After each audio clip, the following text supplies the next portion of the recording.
Assalamualaikum warahmatullahi wabarakatuh. Kembali lagi bersama kami dari kelompok 6 Manajemen Investasi yang beranggotakan Supriyatna, Lailatul Khafifah, dan Muhammad Fatullah. Pokok pembahasan kami ada 3, yaitu earning management, insider trading, dan juga saham gorengan. Definisi earning management. Manajemen laba atau earning management adalah suatu tindakan untuk mengatur laba sesuai keinginan pihak-pihak tertentu, terutama manajemen perusahaan. Manajemen laba tidak terlepas dari hubungan antara manajer dan pembuat laporan keuangan perusahaan dengan cara mengotak-atik data serta metode akuntansi yang digunakan untuk manajemen laba.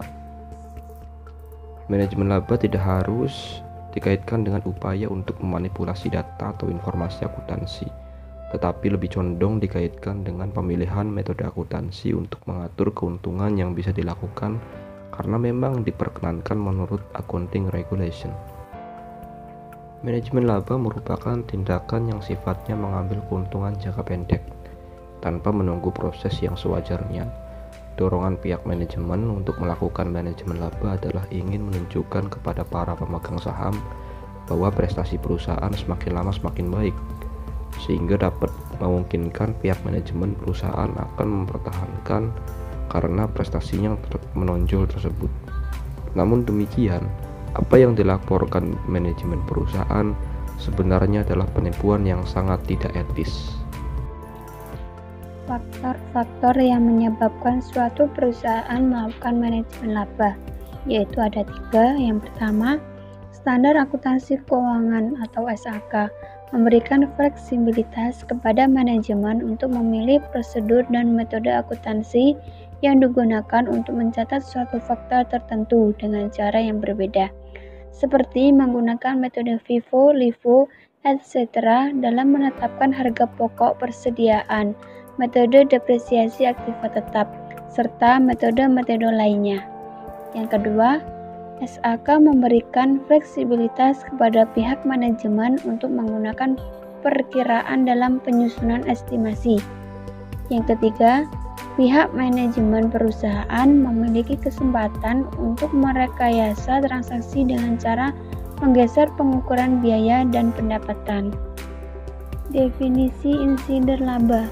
Para pembisnis diharapkan agar selalu menjaga rahasia perusahaan. Rahasia perusahaan yang dimaksud berkaitan dengan berbagai kebijakan perusahaan, baik yang berhubungan dengan masalah keuangan maupun non-keuangan. Insider trading terjadi ketika informasi yang seharusnya disebarluaskan, tapi ditahan oleh sekelompok orang tertentu dan dilakukan dengan tujuan tertentu. Umumnya, tindakan tersebut bertujuan untuk meraih keuntungan finansial. Tindakan ini dilakukan dalam batas-batas yang dikaji sejauh mana hal tersebut dapat memberikan dampak pada perusahaan, khususnya pengaruhnya pada harga saham.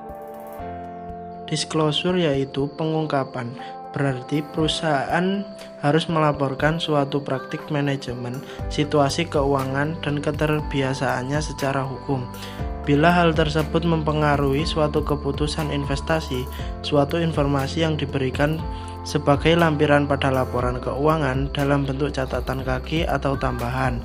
Informasi tersebut menyediakan penjelasan mengenai posisi keuangan dan hasil operasi perusahaan. Pengungkapan dapat dipahami sebagai bentuk keterbukaan suatu perusahaan dalam pelaporan kebenaran kondisi keuangan dan non-keuangan yang dimiliki secara terbuka, terutama kepada pihak yang memiliki keputusan terhadap perusahaan. Misal investor, SAK telah menyatakan bahwa informasi yang disajikan di dalam laporan keuangan harus mengikuti prinsip full disclosure. Tujuan untuk membentuk kepercayaan publik yang tinggi terhadap pasar modal Indonesia, termasuk kepercayaan dari pihak investor asing dalam menentukan modalnya. Earning management dan insider trading dalam perspektif etika bisnis. Jika kita melihat perspektif etika bisnis, maka keputusan manajemen, laba dan insider trading jelas menyalahi aturan. Konsep pasar modal sangat mempengaruhi kejujuran sebagai fondasi bagi setiap perusahaan yang akan go public. Karena publik yang menaruh dan menempatkan sejumlah dana pada setiap perusahaan menginginkan agar dananya yang diinvestasikan menghasilkan keuntungan yang layak dan wajar, diseleksi melalui dari syarat-syarat dan lain-lain. Saham gorengan di pasar modal yang melanggar etika bisnis. Tindakan yang melanggar etika bisnis di pasar modal juga terjadi dalam penerbitan saham gorengan. Saham gorengan adalah saham yang diterbitkan atau dijual ke pasar modal, kemudian dibeli kembali oleh perusahaan dalam jumlah banyak.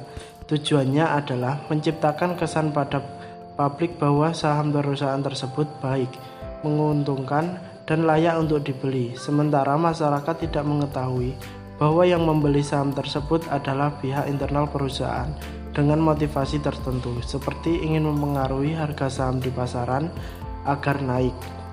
Sekian presentasi dari kelompok kami, dari kelompok 6. Kurang lebihnya mohon maaf. Wassalamualaikum warahmatullahi wabarakatuh.